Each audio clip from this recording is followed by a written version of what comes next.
ଯେତେ ଅଧିକ ମୋଟା କ'ଣ ଆମର ଶରୀର ହୋଇଥାଏ ମେଦବହୁଳ, ଯାହାକୁ ଆମେ କହୁଛେ ମେଦବହୁଳ।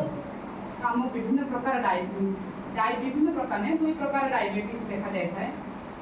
এই ডায়াবেটিস ହୋଇଥାଏ ମୋଟା ଯୋଗୁଁ। ଆଉ କ'ଣ ହୋଇଥାଏ, ବିଭିନ୍ନ ପ୍ରକାର କ୍ୟାନ୍ସର ମଧ୍ୟ ଆମକୁ ହେଇଥାଏ। লিভার ক্যান্সর, হার্ট ক্যান্সর, ফুসফুস, লংস, ଏସବୁ ବିଭିନ୍ନ ପ୍ରକାର କ୍ୟାନ୍ସର ଆମକୁ ମଧ୍ୟ ହୋଇଥାଏ।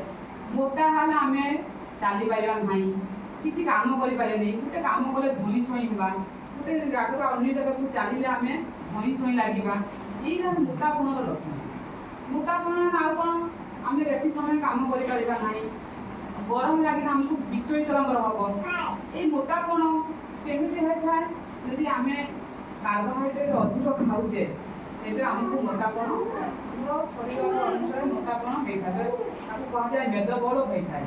ତ ଏଇ ମେଦବହୁଳକୁ ଆମେ କେମିତି କମାଇବା, ତ ଆମେ ସବୁବେଳେ ଦେଖିବା କାର୍ବୋହାଇଡ୍ରେଟ୍ କମ୍ ଖାଇବା, ପ୍ରୋଟିନ୍ ଯୁକ୍ତ ଖାଦ୍ୟ ଅଧିକ ଖାଇବା।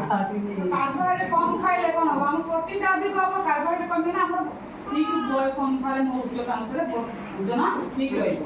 ତ ଓଜନ ଠିକ୍ ରହିଲେ ଆମର କ'ଣ ହେବ, ଆମକୁ ଆଉ କିଛି କ'ଣ ହେବ, ଆମକୁ ଆଉ କିଛି ବି ଜଣାପଡ଼ିବନି ଯେ ଆମକୁ ଚାଲିଲେ ଧଇଁ ସଇଁ ଲାଗିବ ନାହିଁ, କିଛି ଗୋଟେ କାମ କଲେ ଆମକୁ ହାଲିଆ ଲାଗିବ ନାହିଁ। ତ ଆମ ଶରୀର ଯେତେ ସୁସ୍ଥ ରହିବ ଆମେ ସେତେ ସୁସ୍ଥ ଭାବରେ ସବୁ ଜିନିଷ କରିପାରିବା।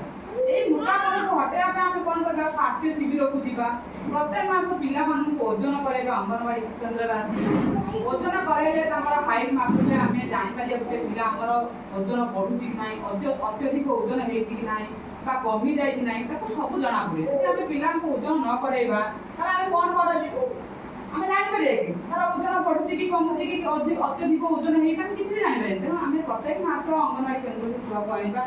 ଆଉ ସ୍ୱାସ୍ଥ୍ୟ ଶିବିର ଯେ ଆସୁଛନ୍ତି RBS ଟିମ୍, ତାଙ୍କୁ ମଧ୍ୟ ଆମେ ଦେଖେଇବା ଆମ ପିଲାମାନଙ୍କୁ, ଆମ ପିଲାର ଓଜନ ଅତ୍ୟଧିକ କମି ଯାଇଛି ସେ ବିଷୟରେ ଆମେ ଜାଣିବା।